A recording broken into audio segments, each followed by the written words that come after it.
Check it out.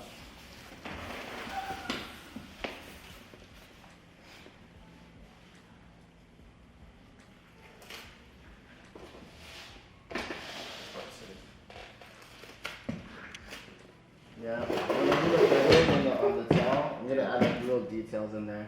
I see. Yeah, that's like later on. It is. Maybe next year. It's like similar to what you do here. Yeah, similar. I try to make sure it's like similar, like. Oh, that's it. Yeah, I like that. You know what I mean? Yeah. So both sides like similar. My name is Tito Gavina. I am a tattooer in San Francisco. I was interested in it more from like, when I started out, I did like graffiti with my friend. One of my friends, he was tattooing out of the house, and his name is Fidel. He actually ended up living with me, and then we did graffiti together, and then like he was also tattooing all the homies in the neighborhood. So like I latched on through that, and then I worked a lot of different jobs before I even pursued tattooing. But yeah, I feel like yeah, just like neighborhood stuff. Where I grew up, there was a lot of Filipinos and like Mexicans. I grew up in like Santa Clara, and yeah, it's just like a lot of skaters, that kind of lifestyle. Skaters, basketball, all that kind of stuff. Like my specialty, I try to take it from my own experiences in life, you know, like where I grew up in Santa Clara, my dad would raise chickens and fight roosters. So we had like a lot of roosters in the backyard. Like, so the way I was raised was really Filipino in a way where we actually killed chickens in the backyard to eat. And like I had to hold a chicken and that kind of stuff. It was pretty cool because my dad's a farmer. So like, or my dad passed away and my little were farmers, and they would plant in the backyard. So we lived very organically in a way, like we would, like we lived off our land, I guess. So it was pretty cool. Like thinking about it now, it's just kind of interesting to have that kind of experience in growing up, you know? In a sense, like living on like the homeland. Yeah, I guess it's like more like I grew up very. I don't know if it was poor. It'd probably be poor. Like, so we had to like live off of our land. Where like, okay, well, we have stuff in the backyard. Like in the neighborhood that I grew up, a lot of Ilocanos, and they had like stuff in their backyard where their grandmas would plant. So in Santa Clara, I guess the area is very fertile, and then like a lot of farmers moved that way, like a lot of Filipino farmers.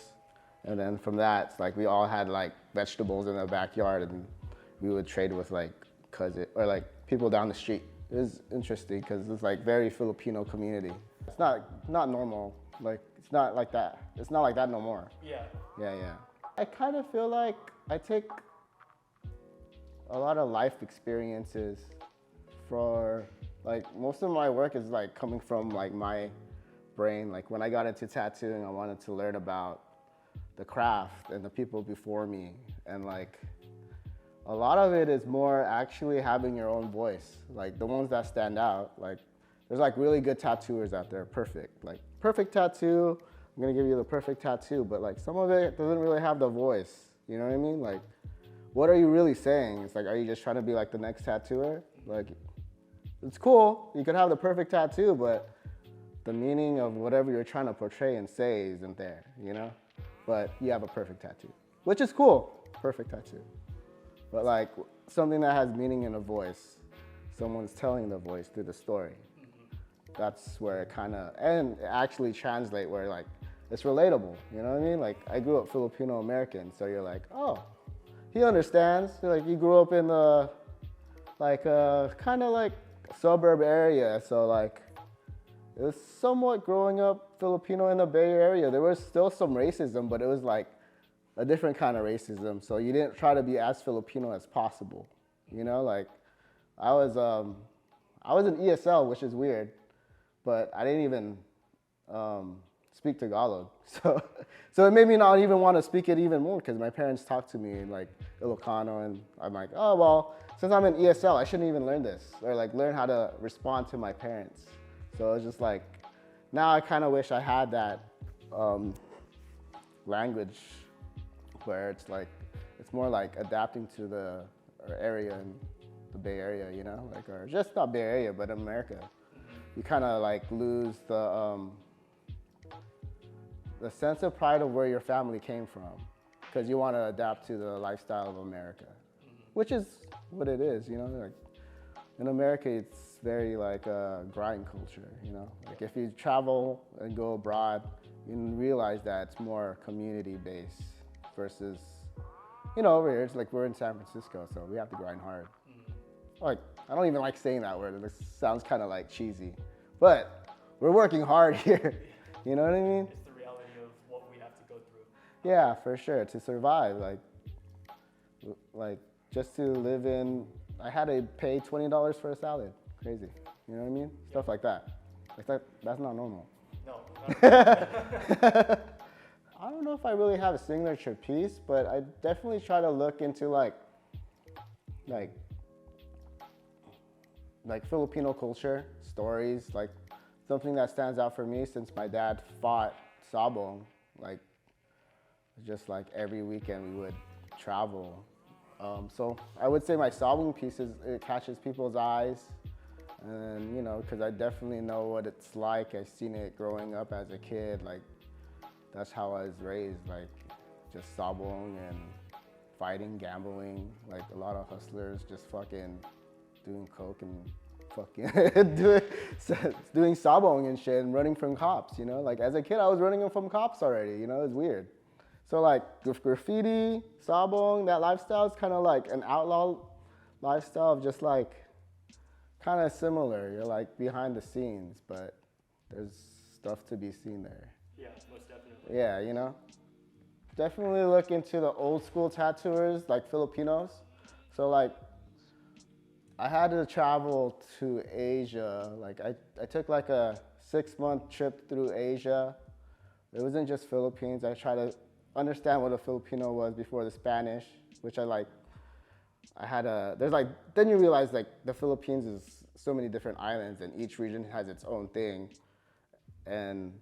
But we got colonized over there. And then you see the similarities when you go to like Indonesia.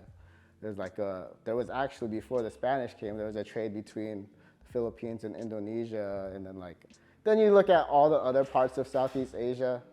And like, I would say like the mythology stories are similar, but everything's named differently. Yeah, so like in Southeast Asia, there's like a moon-eating deity, but for the Philippines, it's the Bakunawa, and I incorporate that in my style. So it's pretty much like the thought is of like there's a serpent that flies and tries to eat the moon, but when the Bakunawa tries to eat the moon and when it gets close, it causes typhoons and like earthquakes, and like all the moon stories. It's like anything that the deity with the moon, it just causes like natural disasters. But also with the Bakunawa, you could also think of it as like build and destroy, or the creation of like when you destroy something, you're also building something new. You know, it's like a shift of energies. Yep. So, but also I know that with like the Bakunawa story, it's like they would hit pots and pans just to make noise, so they believed if you did that, it would stop it from destroying things. So,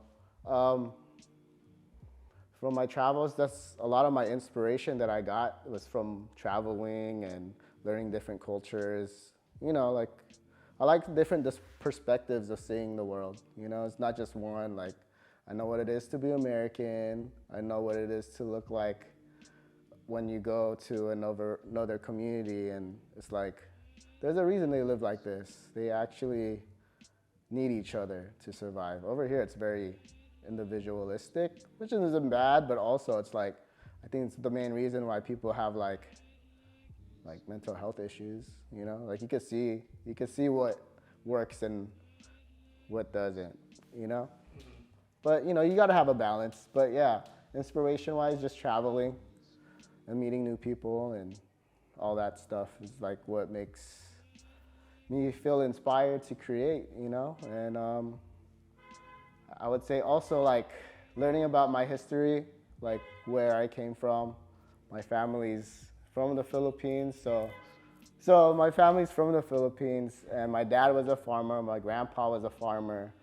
My great-grandpa was a farmer that moved to Hawaii from the Philippines to work the fields of Hawaii. I only recently learned about that, but you know, then I learned about the Filipino American War, and you learn about like how America committed genocide in the Philippines and brought us over here, and we became like their pets. Not pets, but in a way, you know what I mean? They put us in jail, or not jail, but like a human zoo. Yep. Yeah. Like a holding pen. Yeah, kind of like that. So it's like, oh shit, okay, you learn about that stuff, but also I learned about the Filipino American tattooers that came from Philippines that were actually tattooing in Hawaii, and they were really good. They actually helped Sailor Jerry. Also, like if you ever read the books, there's like, oh yeah, Filipinos. When Sailor Jerry went to Hawaii, he learned, or he was helped learning to tattoo and worked in Filipino tattooer shops. So no one really knew, but I did like my research. So the tattooer who started that his name was Domingo Galang, and his lineage of tattooing, like there's like a lot of tattooers that learned under him. He even helped give Bert Grimm his first tattoo machine, which is pretty cool. Yeah, like that guy's like a tattoo legend, if people know. Then a lot of my stuff comes from like thinking about the Filipino older guys, you know? Like, then from that, there's like Rosie Kamanga. Then there's like Leo Zulueta. He helped build Filipino tattooers to do tribal, not just Filipino, like fucking the whole tattoo industry. Like, I kind of feel like Filipino tattooers are just too humble to actually say what they've done. Just that's our nature. Like, we don't want to be in the spotlight. Yep. You know, like it just feels weird saying that myself because I don't like it either. But I have to do it for work. But so there's Leo Zulueta. Then like there's RG. Regino Gonzalez does amazing. Like he does every style, but like he's one of my top favorite tattooers. Orly does really good tattoos too. But like those are the OGs, you know. Like I also, when I used to get tattooed at Skull and Sword. So the guys at Skull and Sword, like Grime, Lango, like Henry Lewis. So and reading through books. I would read a lot of books, man, before I got into tattooing. Like I just wanted to make sure that when I got into tattooing, like I wanted to contribute something different, you know? Like I don't want to do the same shit as everyone else. Like you're getting into tattooing just to make money if you're doing it like that. Yeah. Or, you know, just that's what I think. This is not right. Like this is just how I prospectively think about tattooing, you know? You Like want to bring something new to the table. yeah. It's like my point of view, which is kind of cool because like I don't feel like I've seen it done this way.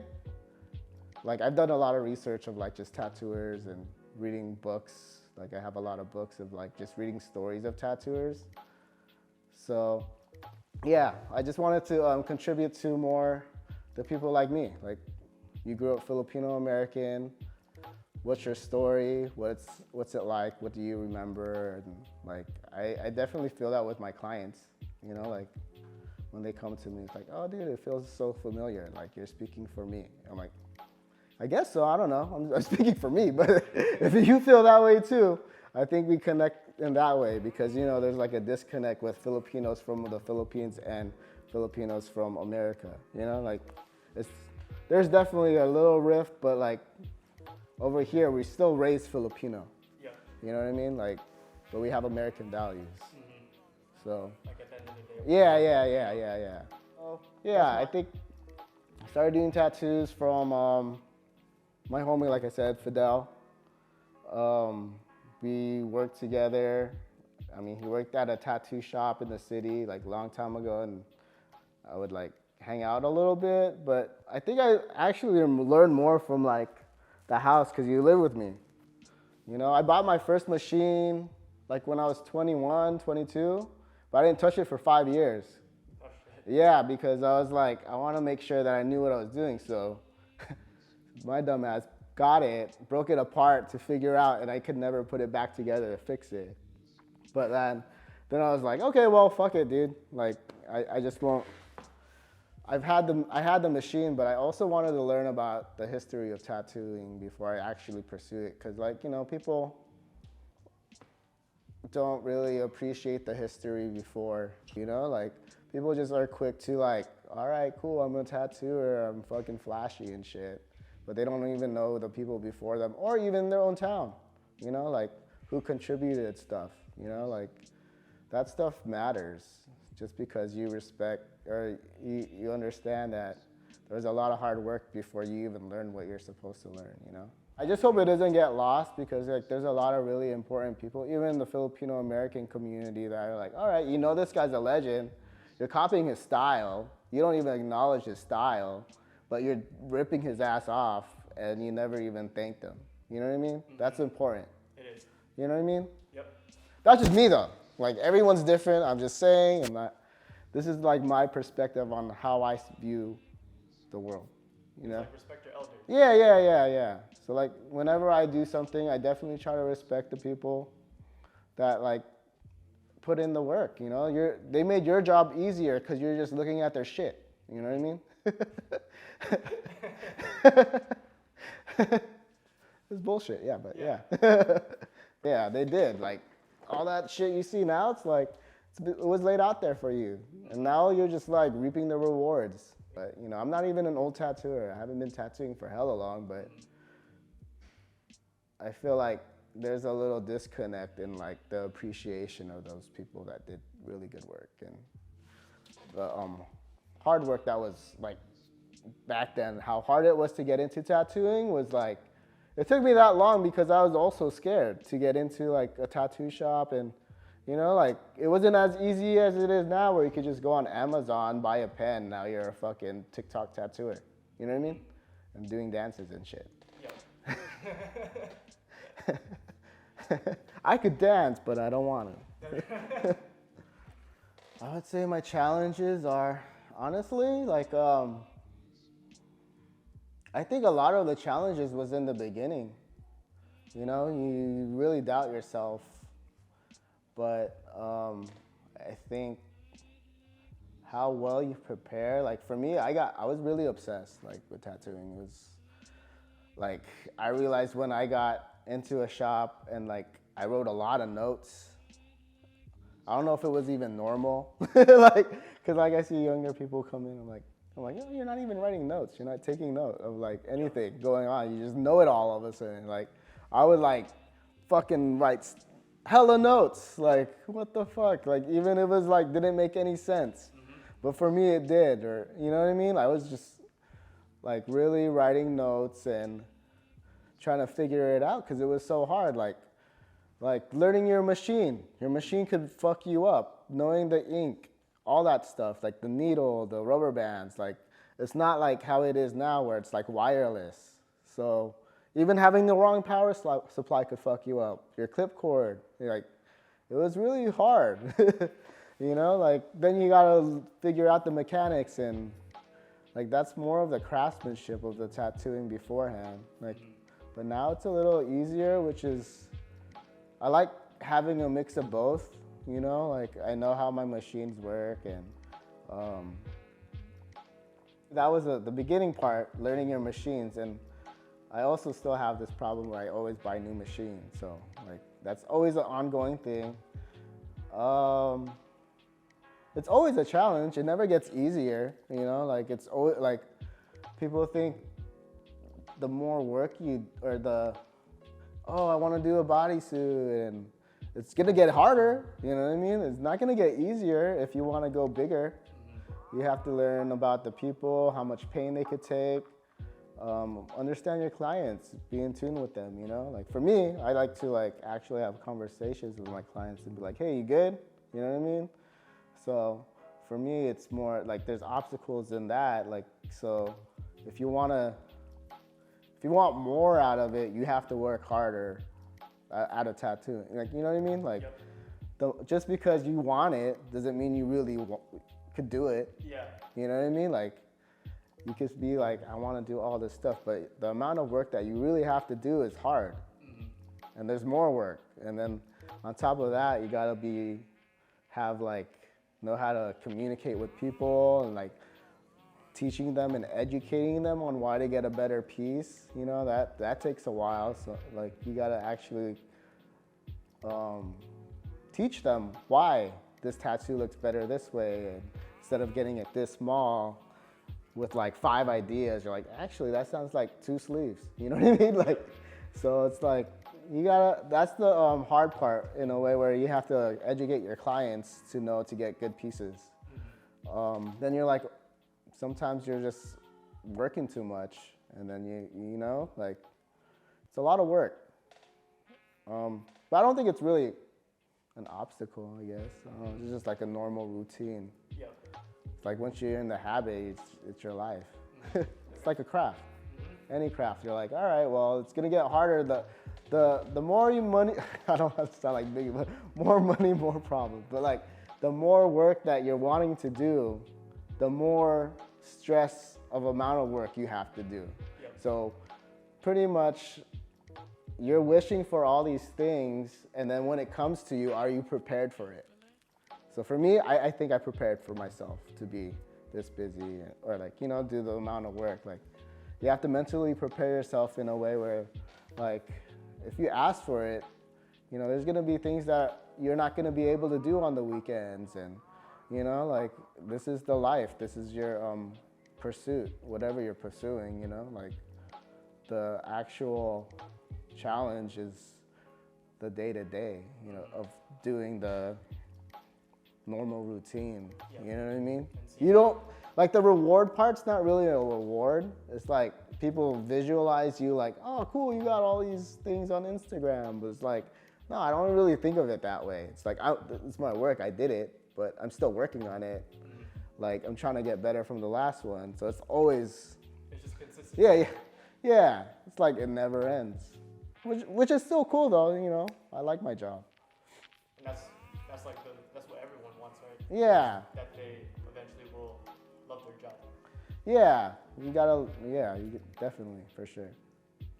I did that Asia trip was really, it like felt like a pilgrimage where like going through Asia just opened my eyes and like lit a fire in my brain where it's like I did that 6-month trip, and then when I came back, I painted like 3 months straight. It was crazy. So like all this stuff right here, like that, these paintings right here, there's some upstairs. I did that in like 5 months, but it was like constant. Like it just like something triggered me to paint. From that, it got me my clients because they're like, oh shit, I've never seen anything like this. This is like makes pretty cool. But like, I think that was one of them. I would say getting tattooed by really good people. Like, I got tattooed by Lango, Toby from Humble Beginnings, and like building relationships with people that I really admire. Like Matt's a really good person, and his work's really good.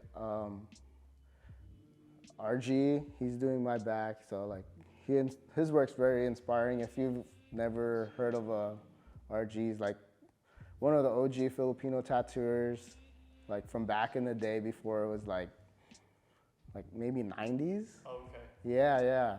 So his stuff's fucking sick. Like if you don't know who he is, fucking check his shit out. And don't copy his shit. No. But anyways, shit. Like, you know, I also got to experience in Hawaii, like the guys at Soul Signature had like a really cool party of like tattooers from the islands, and that was like, whoa, there's like so many people here, like of like just like tribal and like really cool work.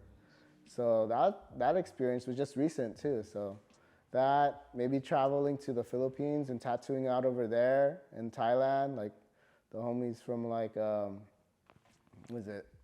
Like I worked out in Good Hand, Black Pid. So those guys were cool. Yeah, it's like kind of cool to see like the Filipinos now, like in the Philippines. When I got there, they were like brand new to the game. You know what I mean? They've probably been tattooing like 2 to 3 years, but it's cool to see them expand on like traditional stuff, or like even now they're doing like Filipino stuff. So it's cool to know that like before they were doing that, I saw them, and then this thing transpired where it's like, oh shit, like they see something different, you know? Yep. It's like a sense of like community in a sense. Yeah, for sure. It's like, yeah, I met the people over there. Yeah. That's what's up. Yeah, so, yeah.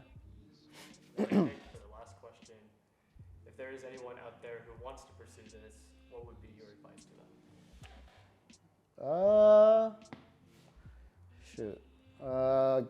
them? Fucking get tattooed. Get tattooed by people that you like, you know? Learn from them. Read books. Don't be a know-it-all. Or you could do all that and you'll probably be rich. I don't know. Fuck, I don't care. Do what you want. It's your life. You know what I mean? Like,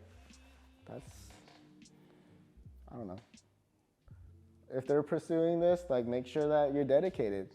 You know what I mean? Like, learn your tools. Learn about the people in your area, you know? Do your research. A lot of that. And then travel. The most important thing to do as a tattooer is to travel and see different things, you know? Like, if you want to do fucking Japanese, go to Japan, you know? If you want to do Filipino stuff, visit the Philippines, you know? That kind of stuff. Yep. That, like, it's kind of common sense, but you realize common sense isn't common. Yep. It's not. Shit, yeah. Oh yeah. That concludes this interview. All right on, dude. Yep. Thanks. Yeah. Shout out to Shuka Media, right? Yep. And if you want to get tattooed, hit me up. Yeah. Perfect. Filipino American History Month. Learn your shit.